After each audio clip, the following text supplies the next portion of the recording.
بسم اللہ الرحمن الرحیم. کلاس 7 اسلامیات لیکچر 2. ٹھیک ہے، آج ہمارا جو ہے وہ دوسرا لیکچر ہے اللہ تعالیٰ پر ایمان. ہم نے پڑھا تھا کہ ایمان مفصل میں جتنی بھی چیزیں ہیں ان سب پر ایمان لانے سے ہمارا ایمان جو ہوتا ہے وہ مکمل ہوتا ہے.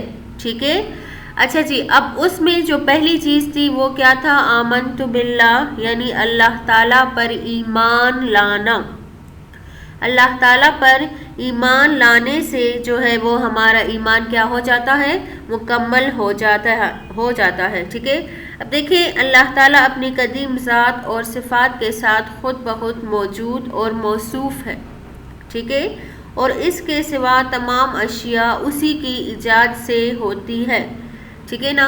اب نیچے دیے گئے عقائد میں سے ہر عقیدے پر ایمان رکھنا ہر مسلمان کا کیا ہے؟ فرض ہے.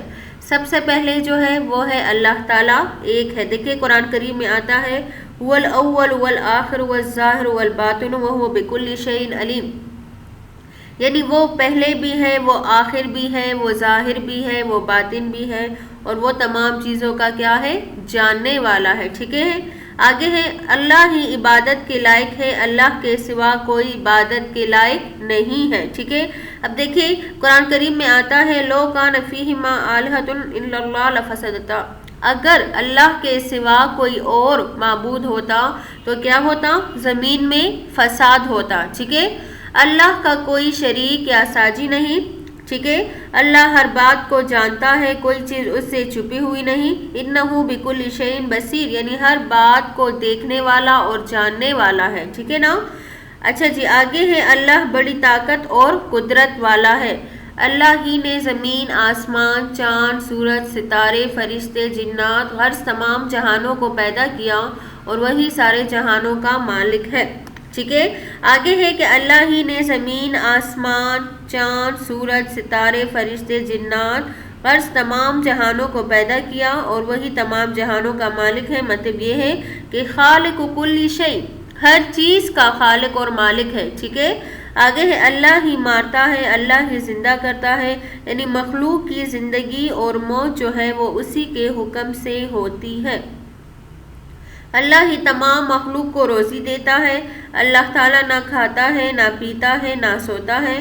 اللہ تعالیٰ خود بخود ہمیشہ سے ہے اور ہمیشہ رہے گا. هو الحی القیوم ہے. ٹھیک ہے، اللہ کو کسی نے پیدا نہیں کیا. دیکھیں سبحانہ ان یکون لہ ولد، یعنی پاک ہے وہ اس سے کہ اس کی کیا ہو؟ کوئی اولاد ہو. ٹھیک ہے نا. اللہ تعالیٰ کے نہ باپ ہے، نہ بیٹا، نہ بیٹی، نہ کسی سے اس کی رشتہ داری. اللہ تعالیٰ تمام رشتہ داریوں سے کیا ہے؟ پاک ہے. ٹھیک ہے، آگے ہے اللہ سب کا محتاج ہے، وہ کسی کا محتاج نہیں اور اس کی کسی چیز کی حاجت نہیں، یعنی اللہ تعالیٰ کو کسی چیز کی حاجت نہیں.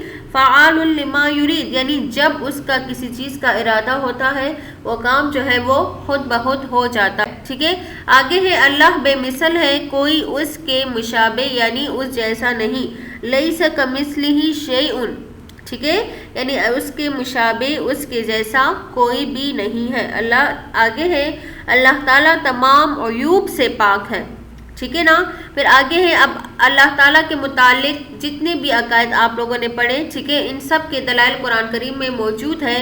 لیکن فی الحال سورہ اخلاص کے ترجمے پر اگر غور کریں تو یہ اللہ تعالیٰ کے ایک ہونے اور ان تمام چیزوں پر قادر ہونے کی بہترین دلیل ہے. جیسے ہے قل هو اللہ احد اللہ الصمد. ٹھیک ہے نا.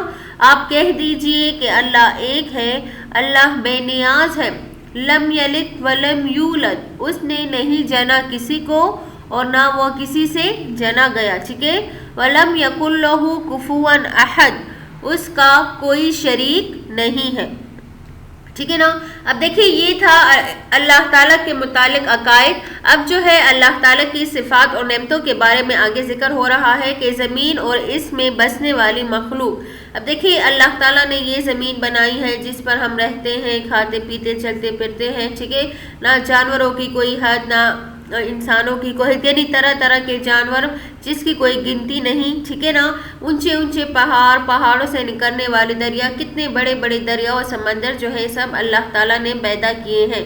دیکھیں اگر آپ لوگ غور کریں تو کوئی چھوٹی چیز بھی بغیر ستونوں کے نہیں کھڑی ہو سکتی. جیسے کہ ہم ایک چیئر بناتے ہیں یا ایک ٹیبل بناتے ہیں تو اس کے لیے بھی ہم ستونوں کی ضرورت ہوتی ہے، لیکن اللہ تعالیٰ نے اتنے بڑے آسمان جو ہیں وہ بغیر ستونوں کے کیا کیے ہیں؟ پیدا کیے ہیں. اور اس پر قرآن کریم کی دلیل بھی ہے، خلق السماوات بغیر عمد ترونہا، ٹھیک ہے، بنائے آسمان بغیر ستونوں کے، ٹھیک ہے نا، تم اس کو دیکھتے ہو، اور رکھ دیے زمین پر پہاڑ کہ تم کو لے کر جگ نہ پڑے، اور بکھر دیے اس میں ہر طرح کے جانور، اور اتارا ہم نے آسمان سے پانی، پھر اگائے زمین میں ہر قسم کے جوڑے خاص. ٹھیک ہے، پھر آگے ہے اللہ تعالیٰ نے آسمان، بارش، درخت اور پھل. اب اللہ تعالیٰ نے آسمان سے بارش برسایا، زمین پر درخت اگائے، ٹھیک ہے، درختوں میں پھل لگائے، طرح طرح کے پھل جو ہے وہ ہم کو کھلائے، یہ میٹھا میٹھا پانی ہم کو پلایا، ہماری بھوک کو مٹھایا، ہماری پیاس کو بجھایا، یہ سب اللہ نے کیا، بے شک اللہ بڑے فضل والا ہے.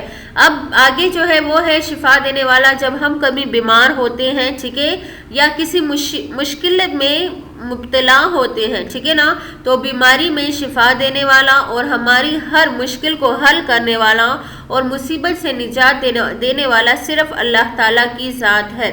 ٹھیک ہے، پھر اگر ہم اپنے جسم پہ غور کریں تو اللہ تعالیٰ نے ہمیں دیکھنے کے لیے آنکھیں دیے ہیں، سننے کے لیے کان دیے ہیں، لکھنے کے لیے ہاتھ دیے ہیں، پاؤں دیے ہیں چلنے کے لیے. تو اسی طرح اگر ان میں سے ہم سے ایک نعمت بھی چلی جائے تو کوئی ایسا بندہ نہیں ہے کہ وہ اس کو دوبارہ اسی طرح جوڑ سکے. ٹھیک ہے نا. اب آگے جو ہے ہوا، روشنی. اب اللہ تعالیٰ نے دیکھے ہمیں ہوا دی، کھانے پینے سے زیادہ جو ہے وہ ہمیں ہوا کی ضرورت ہوتی ہے. کھائے پیے بغیر تو کئی دن تک انسان زندہ رہ سکتا ہے، لیکن ہوا کے بغیر جو ہے وہ 1 گھنٹہ بھی انسان زندہ نہیں رہ سکتا. ٹھیک ہے نا. اب یہ دن اور رات جو ہے دیکھیں اللہ تعالیٰ نے دن کو بنایا ہے کام کے لیے، ٹھیک ہے، تاکہ انسان رات میں آرام کرے اور ساری دن کی تکان جو ہے وہ دور ہو. ٹھیک ہے نا. تو دیکھیں اللہ تعالیٰ نے ہمیں یہ نعمتیں، یہ روشنی، یہ دن اور یہ رات جو ہے یہ مفت میں ملی ہے. ٹھیک ہے، لیکن اس کے بدلے پر ہم پر بھی کچھ ذمہ داریاں عائد ہوتی ہیں کہ اتنی بے شمار نعمتوں کے بدلے ہم اس کا کچھ نہ کچھ حق تو ادا کر ہی دیں. ٹھیک ہے، تو ہم پر کیا ذمہ داری ہے؟ سب سے پہلے کیا ہے؟ ہم اس کے نام کا کلمہ پڑھیں، ٹھیک ہے، ہم اس کے لیے نماز پڑھیں، ٹھیک ہے، ہم اس کے نام کے روزے رکھیں، ہم اس کے لیے زکوٰۃ دیں، ہم اس کے لیے کیا کریں؟ حج کریں. ٹھیک ہے، جن کاموں کا حکم دیا ہے ان کو کرتے رہیں اور جن کاموں سے منع کیا ہے ان سے منع ہو جائیں. ٹھیک ہے، دوسروں کو بھی نیک کاموں کی نصیحت کریں اور بری باتوں، برے ماحول سے روکیں. دیکھیں جب آپ صلی اللہ علیہ وسلم نے حج ادا فرمایا تو اس میں اپنی امت کو ایک خطبہ ارشاد فرمایا. کیا فرمایا؟ صلو خمسکم، یعنی 5 نمازیں ادا کرو. ٹھیک ہے، وصوموا شہرکم، رمضان کے روزے رکھو، وحج بیتکم، بیت اللہ کا حج کرو اگر صاحب استطاعت ہو تو. ٹھیک ہے، وَأَدُّوا زَكَاتَكُمْ، اور زکوٰۃ ادا کرو. ٹھیک ہے، اللہ تعالیٰ کا ارشاد ہے وَمَا آتَاكُمُ الرَّسُولُ فَخُذُوهُ، یعنی آپ صلی اللہ علیہ وسلم آپ کو جو دے اس کو لے لو.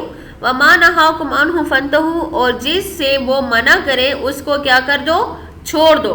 اب دیکھیں اللہ تعالیٰ نے امت محمدیہ کی تعریف بھی جو ہے وہ قرآن میں بیان کی ہے. کس لیے؟ کنتم خیر امت اخرجت للناس، کہ آپ لوگ کیا ہو؟ بہترین امتوں میں سے ہو. ٹھیک ہے، تأمرون بالمعروف، کیا کرتے ہو؟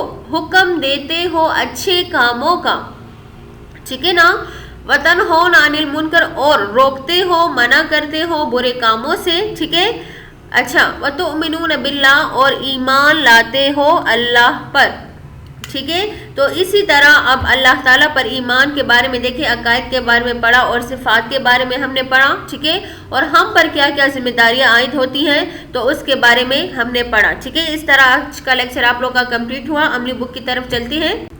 اب دیکھیں آپ لوگوں نے جتنے بھی عقائد پڑھے ہیں، ٹھیک ہے نا، یہ تمام عملی کتاب میں آپ لوگوں نے کرنے. دیکھیں پہلا سوال، اللہ تعالیٰ کے متعلق ہمیں کیا عقائد رکھنے چاہیے. دوسرا سوال، اللہ تعالیٰ کے سے متعلق عقائد کے لیے قرآن کریم کی سب سے جامع صورت. اب یہ صورت جو سورہ اخلاص ہے وہ آپ لوگوں نے لکھنا نہیں ہے، اس کو صرف یاد کرنا ہے. پھر آگے ہے زمین اور اس میں بسنے والے کون کون سی چیزیں اللہ تعالیٰ نے بنائی. آسمان کے ذریعے ہمیں اللہ تعالیٰ نے کیا کیا نعمتیں دی؟ بیماری میں شفا دینے والا، ہمارے تمام مشکلات کا حل کرنے والا کون ہے؟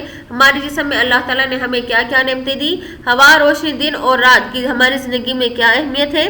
ٹھیک ہے، اللہ تعالیٰ کی نعمتوں کے متعلق قرآن کریم کی آیت ترجمہ کے ساتھ سنائیں، یعنی اللہ تعالیٰ کی نعمتیں جو ہے خلق السماوات بغیر عمد ترونہا، یہ آیت آپ لوگوں نے صرف یاد کرنی ہے، لکھنی نہیں ہے، ٹھیک ہے۔ پھر آگے ہے بحیثیت مسلمان ہماری کیا ذمہ داری ہے، ٹھیک ہے نا، یعنی وہ ذمہ داریاں ہم نے بتانی ہے۔ اور پھر آگے آخری سوال ہے کہ اللہ تعالیٰ نے امت محمدیہ کی تعریف کن الفاظ میں کی ہے، تو وہ آیت اور ترجمہ آپ لوگوں نے یہاں پر لکھنا ہے۔ ان تمام سوالات کے جوابات جو ہے وہ آپ لوگ کو سینڈ کر دیے جائیں گے، ٹھیک ہے، پھر اس سے آپ لوگ اپنا کام مکمل کر لیجیے گا، ٹھیک ہے نا۔ اب آگے ہے ایمان کی لغوی اور تعریف۔ کل کے لیکچر میں آپ لوگوں نے ایمان کی لغوی اور اصطلاحی تعریف پڑھی تھی، ٹھیک ہے، یہ جواب تو کل میں نے بتایا بھی تھا، لیکن یہ اسی سے بھی اگر آپ لوگ دیکھنا چاہیں تو کر سکتے ہیں، ٹھیک ہے۔ پھر آگے یہ وہی تمام سوالات ہیں، ٹھیک ہے، جن کی تفصیل میں نے ابھی آپ کو بتائی، اور ان کے تمام ان سب کے جوابات جو ہے وہ یہاں پر موجود ہے، پھر آپ لوگ اپنا کام مکمل کر لیجیے گا، ٹھیک ہے بیٹا۔ السلام علیکم۔